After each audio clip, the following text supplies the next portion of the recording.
Hey guys, Liko here. Today I'll look at the changes to monster sets for Magicka DD classes ready for the Greymoor chapter.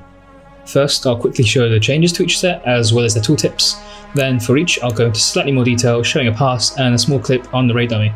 And to finish off, I'll conclude by having a best guess at what might be the most useful in real raids. Here are the monster sets that I'm looking to compare, shown in alphabetical order. I'll speak more in detail about each later on in the video. I didn't include Ice Heart and Slime Crawler in these comparisons since there have been no changes and they both have very important and defined use cases.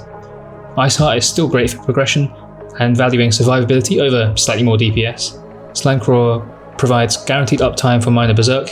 It's great in fights where healers cannot really apply the buff for you easily in fights such as VAS.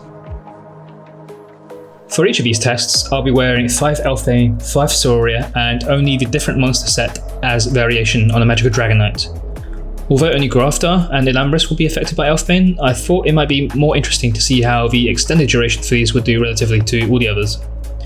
Keep in mind, I wouldn't look too much into the total DPS in each of these passes, though it is important to consider them in some capacity. I will try to point out how much each monster set does though for each instance. Domihaus is a funny one. The spell damage boost for standing in the ring has been buffed from 200 to 300, and the outer ring damage now deals a standard of 1380 damage up to 1000. Now as you can see, the radius for this ring is pretty big, good in some ways because you have some decent leeway in terms of moving around and still receiving the buff, but as you can see the ring didn't actually hit the dummy, so in fights where you can get the Domihaus ring to hit the boss, it might be really good now. Sunspire and Dragons would be a really good example of that, where it's currently seeing some usage. Remember, this isn't affected by Elfbane, or at least it doesn't make a difference, since you can easily get 100% uptime now. Really interesting set.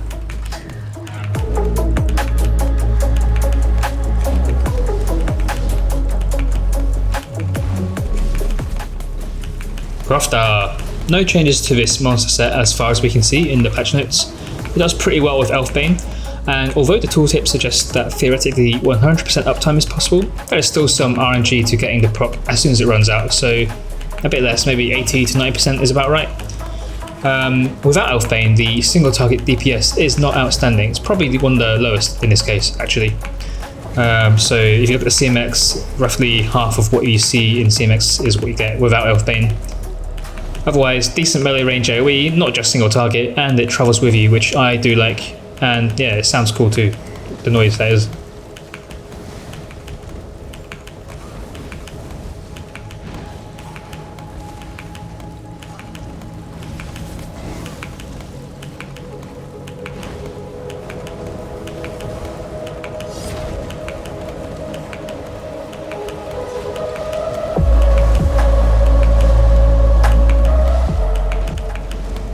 Ilambris. It ticks a lot harder and slightly more consistently than before, and is now extended by Elfbane. The downside is that you can't stack the Lightning Shower and the Fire Shower together anymore, so when using Elfbane, you probably want to make sure that you don't accidentally proc the Lightning Shower. The visuals for Ilambris with the extended duration is bugged at the time of filming, but it does do the extra damage. You'll see it does around 5k DPS on a Mag DK with Elfbane, and it will be roughly half of that without Elfbane. Obviously the shower is an AoE as well, so yeah, it's pretty good overall.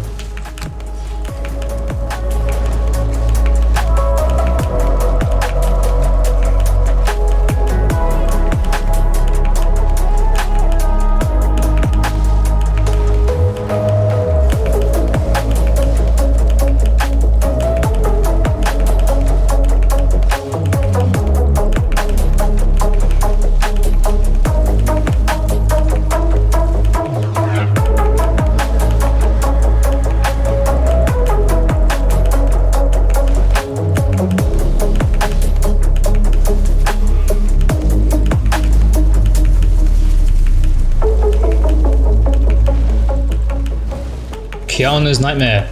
Certainly a bursty monster set. Based on the patch notes, it seems like they have fixed some issues. As it is a Magicka type, it would do more DPS on a class such as Magicka Warden, which has some nice passives that amplify that. One of the problems I have with this set is that if you light attack too well, then sometimes the stacks don't count. Although you can only do one light attack weave per second, when it comes to the fine margins, millisecond differences do count. You'll notice that I received a proc only 1 in 10 light attacks, whereas on paper it looks like you can get at least 1 in 8 or definitely 1 in 9. In the raid environment though, this is likely to be stronger than it looks here, since you can't play perfectly in a raid as you can on dummy.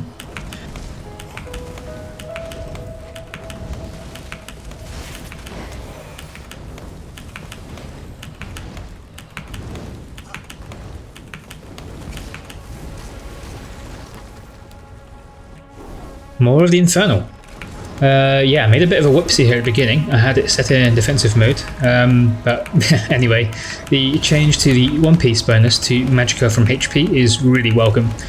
The proc chance and the different attacks of the Daedroth are now a lot more consistent. The question mark that's always been there for this set though, the pets just aren't smart enough in certain fights, and tanks hate the more of the Infernal because they just get in the way. I can imagine 8 of these guys in one raid.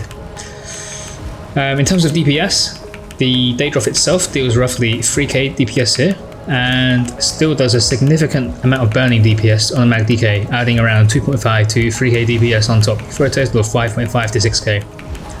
I don't think the more of the Infernal is affected by Elfbane either, so this is actually a lot of DPS. It's looking pretty strong.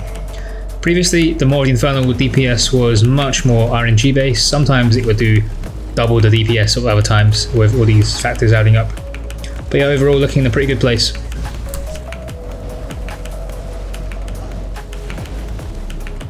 The Nerien'eth.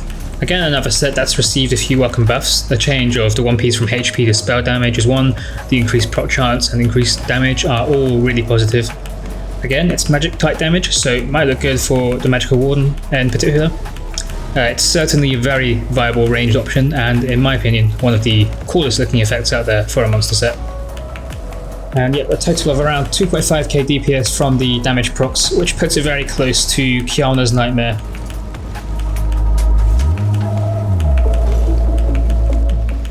Skoria. This set now gives spell penetration one piece instead of HP, which is welcome. I mean, I'm really glad that Zos have made these simple changes. I remember they kind of went halfway with these sets a while back, so glad they've been revisited. Here I readjusted my blue CPs slightly differently to accommodate the spell pen. Still, in PVE, Magicka classes aren't really short in spell pen, so it's probably not that useful in many cases, the spell pen. The damage is decent, it's fairly bursty. When it procs, you know you get the full value out of it, and again, you see the set itself does around 2.5k DPS from the proc, which puts it in line with a few of the others that we've seen so far.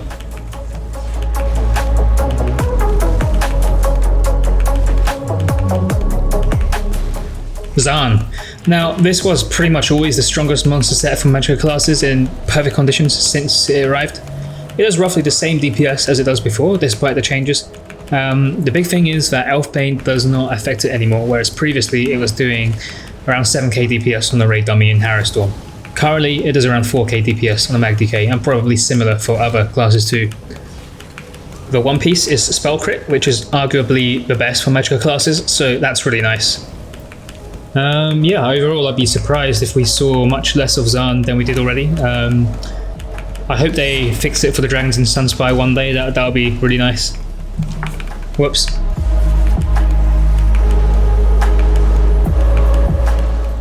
So now we have a 2-piece crit.